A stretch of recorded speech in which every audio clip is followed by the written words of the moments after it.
alam nyo, may mga kalapati talaga na sobrang sobrang bait sa tao, no? So kung hindi nyo pa alam guys, no, mayroong mga kalapati na tinitraining o sinasanay talaga sa mga free flight, no? Tapos sisipulan lang, tapos dadapo sa amo, no? So kadalasan na mga breed na nakikita ko ng ganun ay yung mga tipplers, no?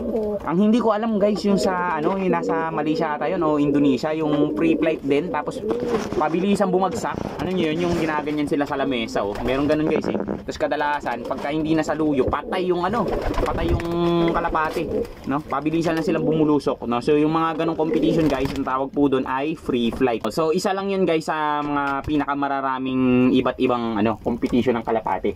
So marami kasing mga competition no? Pero ang pinakamalakas at pinakasikat talaga na competition ng kalapati ay guys, yung pigeon racing. Kaya bumaba ng kalapati sa likod, no? Ayun, bumabara ako na siya. Komportable na siya sa likod ko. Baliw talaga ng kalapati to. So yun lang guys, sobrang haba ng video natin.